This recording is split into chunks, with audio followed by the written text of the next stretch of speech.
राधा वल्लभ श्री हरिवंश स्वागत करती हूँ आप सभी का आज के इस नए वीडियो में। मेरे कुछ सब्सक्राइबर्स का ये प्रश्न था कि हमारे घर में जो भगवान है, चाहे वो लड्डू गोपाल हो, युगल सरकार हो, शंकर जी हो, तो क्या हम उन्हें नमक वाला भोजन भोग लगा सकते हैं या नहीं, कैसे लगाएं।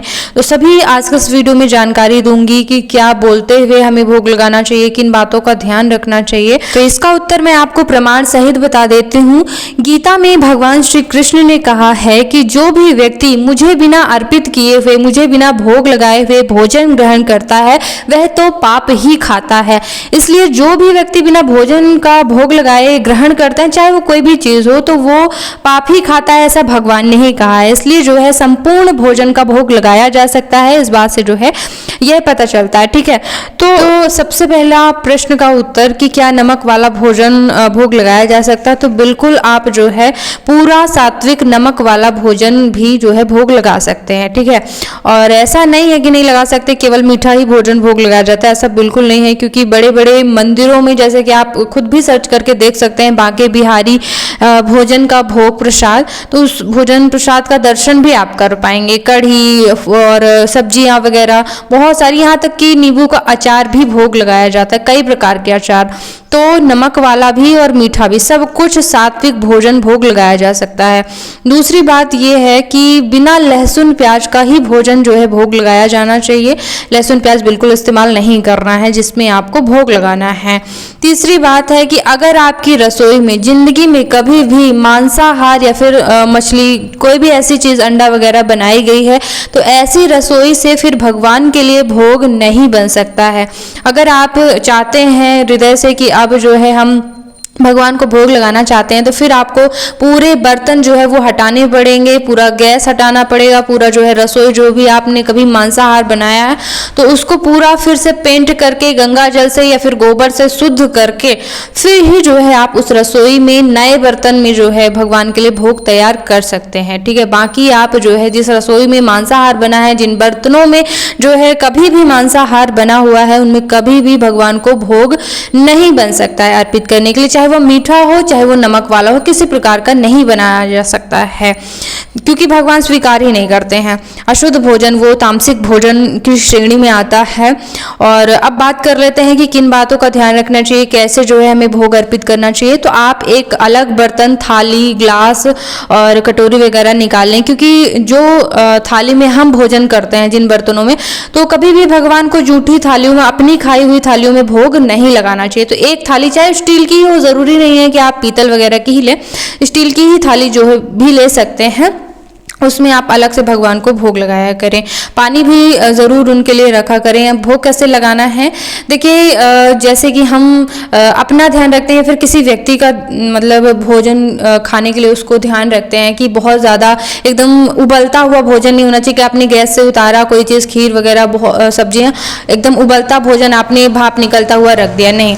जैसे आप किसी अपने निजी व्यक्ति को या फिर बच्चे को जैसा भोजन देते हैं कि बढ़िया मीडियम होना चाहिए, ना ज़्यादा बिल्कुल ठंडा कि उनको स्वाद ही ना आए और ना ज़्यादा गर्म कि बिल्कुल जीभ जल जाए, तो इस तरह से जैसे कि आप एक अपने प्रेमी, अपने बच्चे का ख्याल रखते हैं भोजन के प्रति, उसी प्रकार से जो है आपको भगवान को भोग लगाना है। ये अपना अपना भाव है कि कोई भोजन को चखना चाहता है या नहीं चखना चाहता, अपने प्रेम के ऊपर निर्भर है। वैसे कहते हैं भगवान मान के अगर आप पूजा करते हैं तो फिर नहीं चखना चाहिए, लेकिन अपना प्रेमी मान के कि हमारा बच्चा है, हमारी सखी है, ये फिर हमारा मित्र है, बिना नमक का भोजन हम इसको कैसे खिला सकते हैं। अगर हमको डाउट है कि नमक नहीं है या फिर शक्कर कम है, तो आप टेस्ट अलग से कर सकते हैं। ठीक है, क्योंकि ये फिर प्रेमी का भाव हो जाता है, लेकिन भगवान मान के कर रहे हैं तो फिर वहाँ पे शास्त्रीय विधि के अनुसार जो है भगवान को जो भोग लगता है वो जूठा नहीं करना चाहिए। अब ये भी बात कर लेते हैं कि भोग लगाया कैसे जाता है। तो देखिए, अगर आपका कोई ऐसा मंदिर है जहाँ पे पर्दा वगैरह आप लगा सकते हैं, तो भोजन को आप 10-15 मिनट वहाँ पे रखे रहने दें।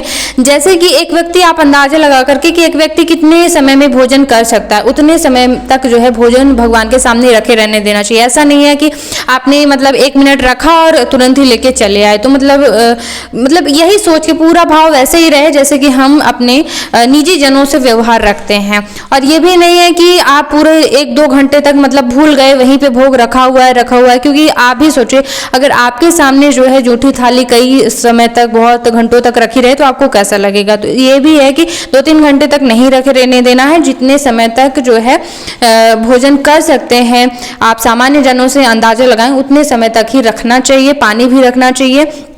और अब भोग अर्पित कैसे करना है, तो शास्त्रीय रीति के अनुसार जो है जल का 3 बार घेरा लगा करके भोग अर्पित किया जाता है। यानी थाली आपने जब आपकी भोग की रख दी, फिर आपको हथेली में जल लेना है या फिर जो है आचमनी जो होती है, मतलब पूजा की जो चम्मच तांबे की होती है, उससे जो है जल लेकर के आपकी भोग की थाली में चारों ओर जो है फेर देना है। यानी कि जैसे गोल गोल थाली होती है उसी प्रकार से गोल गोल घेरा लगा दिया जाता है जल का। 3 बार जो है आप जल जरूर फेरिएगा। फिर जो है भगवान से प्रार्थना भी की जाती है कि वो भोजन करें। जैसे कि हम अपने निजी जनों को थाली रख करके कहते हैं ना कि आओ भोजन करो, शुरू करो भोजन, वैसे ही भगवान से भी प्रार्थना करनी चाहिए कि हे भगवान भोजन स्वीकार कीजिए, भोजन करिए। और जो बहुत ही ज़्यादा प्रेमी जन होते हैं वो तो इतना तक करते हैं कि रोटी तोड़ करके सब्जी लगा करके थोड़ा सा जो है वो मुख तक भी ले जाते हैं। और बहुत ज़्यादा मतलब विग्रहों के मुख में स्पर्श नहीं कराना है कि जूठन लग जाए प्रतिमा में, लेकिन दूर से जो है वो कौर मतलब इस प्रकार से भाव करते हैं मन में कि हम जो है खिला रहे हैं।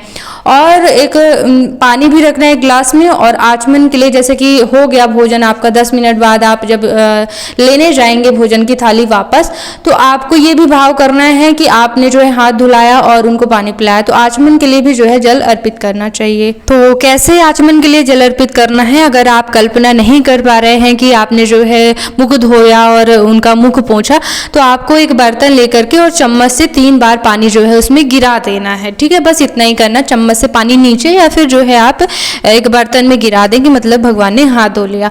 इस प्रकार से करके जो आपने भोजन की थाली भोग लगाई थी वो आप जब रसोई में लाते हैं तो पूरे भोजन में आपको वो भोजन प्रसाद मिला देना है, ताकि जो आपके परिवार के सदस्य भोजन करेंगे वो पूरा भगवान का प्रसाद ग्रहण करेंगे।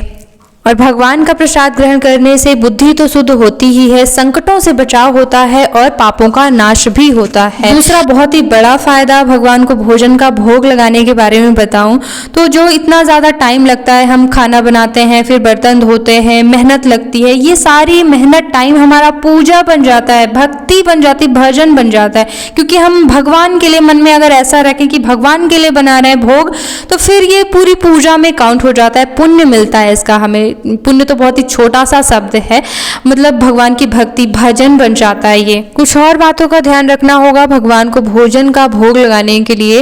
ये जो मैगी वगैरह आती हैं तो इनका भोग नहीं लगाया जाना चाहिए। जो आप घर पे बना सकें, आटा गूंथ के अगर आप मैगी बना रहे हैं, मसाला खुद से बना रहे हैं, तो फिर आप भोग लगा सकते हैं। मैदा से समोसा बना रहे हैं, घर पे ही फुल्की चाट बना रहे हैं, तो जो घर पे बना है वो सब भोग लगाया जा सकता है।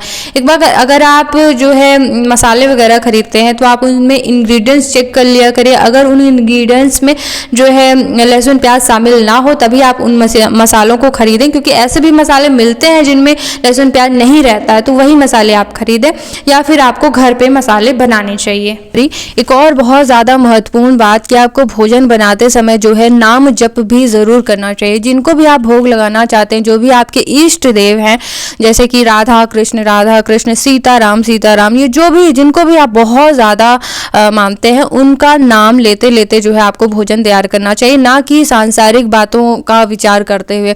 ऐसे में क्या है, सकारात्मक ऊर्जा जो है वो भोजन में जाती है, जिससे आपके पूरे परिवार की जो है बुद्धि शुद्ध होती है और आपके पाप कर्म भी घटते हैं। जब हम भगवान का नाम लेते हैं तो जो मतलब रस बनता है मुख में, जो मतलब लार बनती है, वो जब जाता है, रस बनता है, वो जब अंदर जाता है तो पाप जो है नष्ट होते हैं, बुद्धि शुद्ध होती है। तो हमेशा हर काम करते हुए, झाड़ू पोछा बर्तन भोजन बनाते हुए नाम जप जरूर करना चाहिए, क्योंकि कलयुग को वरदान है कि अगर कोई पूजा पाठ साधन यज्ञ अनुष्ठान नहीं बन पा रहे हैं तो केवल नाम जप से भी सभी सिद्धियां प्राप्त हो सकती हैं। नाम जप करने से सभी दुखों का नाश हो जाता है। जिस भाव से हम भगवान को, जिस संकल्प से भगवान को भजते हैं, उस संकल्प की पूर्ति हो सकती है। और अगर भक्ति भाव से भजें तो भगवत प्राप्ति तक हो जाती है। भगवान बिक जाते हैं जिनके मुख में भगवान का नाम रहता है। तो जरूर नाम जप करना चाहिए।